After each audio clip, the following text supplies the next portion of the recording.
Hey Josh, how's it going?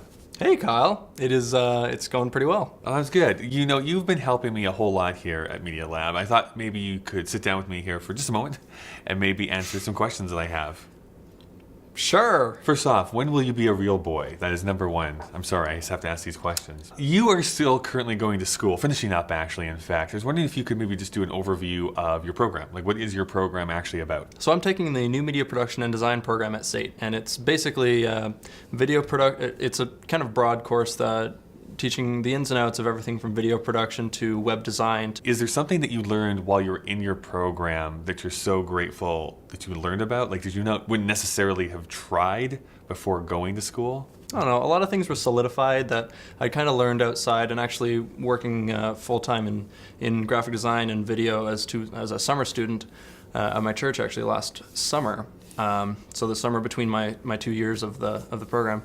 I learned a lot of stuff about video from a mentor of mine who's been in the field for decades and is very well versed in video. And a lot of those things were like echoed in the program. Like there's a lot of like tools that an editor or a cinematographer really needs to keep in mind when shooting something, when editing something, like timing stuff to music, which is like essential, and you know, not having switchback pans where you like pan one way and then the next shots are panning another way. You're not jarring the viewer. You're trying to like keep shots consistent. I think it's also valuable to find out stuff that you you don't ever want to do. So I know you made the joke about web coding. What is it about web coding that just does not interface well with you? I am primarily a photographer and videographer, so An artist, if you will. I'm an artist, exactly. I don't really. Web coding is a field that I never really intended to get into, but it has been really interesting to get to know, and it is a really good skill to have. Especially these days. Yeah. Squarespace is amazing, and Wix and those things are great. But to be able to like code there's always going to be need for coders out there who know the ins and outs of everything. And it's it's a good experience, although it's been very, very difficult. I mean, you just taught me something. I thought it was called Squarespotchy. So, have you heard about this Philip DeFranco thing that's been going on online right now? No, but he's a cool guy, so tell me about it. Sure. So there's this whole thing. He made a video yesterday as we're recording this, but talking about viewer suppression. This is kind of hand in hand with the whole like demonetization thing that YouTube has been going through here Apocalypse recently. for the past Apocalypse. year, basically. So the very like brief version of this is that there is this idea of, hey, when something gets demonetized, at least YouTube was saying, that has nothing to do with you being featured, say, on like the front page or under the trending tab, and yet it seems to be, from his testing, that might not actually be true. Where if something gets demonetized, it's actually not getting promoted to people that are subscribed to you or being promoted into those other areas, which understandably he gets angry about because that's how people find him, and then he can use that for his own advertising sort of thing. It makes sense from YouTube's perspective to do that. I'm not really surprised if they are, because it just, or if there's even something in the algorithm that's not really intentionally doing that, but...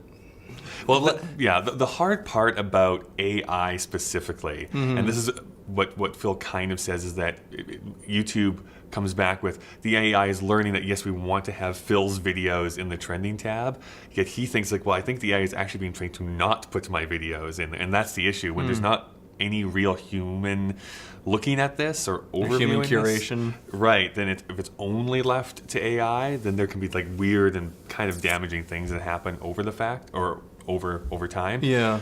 His thing is this, because he is actually starting, I don't know if you know this either, he's starting his own kind of news network. Oh, very soon. I've heard rumblings and such. Yeah, which is, I mean, very obvious if you've been watching what he's been putting his hands into, is that his strategy going forward is not to release on YouTube first. We will get there, but he's going to be releasing it on his own channels and then pushing it to YouTube afterwards. We'll see if more creators do that. I still don't think there's a real viable threat to YouTube right now, but if more and more creators leave, That could be people have tried. I remember Vessel was one a couple of years ago. Vessel, and then there was VidMe that just closed down here recently. And there's a I couple didn't hear other, about that one, but I don't know how Vessel's. I haven't checked up on it. Like I don't think it's around anymore, as far as I know. I think that got bought out. I don't think it was very went under. Yeah, I never think it was very. I didn't think it was ever very popular. But I know a lot of people like were speculating that it didn't need a huge user base to actually become profitable, because of the subscription model. If there's just a couple people donating or whatever the charge was, like $5 per month per creator or something. I mean, it is true. Like honestly, if say like Phil. And then like PewDiePie, or not even PewDiePie level, but 5 of like the top 100 most subscribed to channels, if they just like went over here. No, I'd say it's 500 at this point. What are we at? 4,000 channels with over 1 million subscribers, something like that. But like 5 of them go somewhere else and can convince at least a big portion of their audience to go with them. That is a real threat. So I don't know what YouTube's answer is in this. I think that they just haven't been as quick to address the issue as what they really should be, because they've been knowing about this for a few years. On to happier topics, Josh, I'm wondering if you have one tip that you can give to people for shooting video. Get a Steadicam. Okay, good. Now, why do you say that? Everyone who starts out vlogging, their videos are always shaky. I don't know, for some reason that's the first thing that comes to mind. Right. I actually prefer the shaky videos. I want you to shake it like you're shaking like a ketchup bottle. I just want it to be that annoying. Watch some action movies. Like That's right. Just feel sick and then go and watch a vlog. Yeah. Last night I hosted this workshop called How to Talk to a Camera here at Media Lab. Hello. Hello, camera. Hello, camera. Welcome to our Well, home. we're talking to them. Yeah, no, we're talking to the camera. It's just bits and bytes, really, at this point. Who knows how things work? Transmitted through tubes. I don't. I just pretend it's magic. I pretend to know. I hosted this workshop called How to Talk to a Camera, and one of the big things that people had about that is, how to use like body language on film. And I really do. I mean, I do over excessive gestures maybe sometimes, but I think it's important to be yourself. Like if you usually use your hands to make a point, still do the same thing. My big point that I told them yesterday, Mussolini. I want you to bang on a table as much as possible with a pickled herring, if possible. Definitely. But definitely.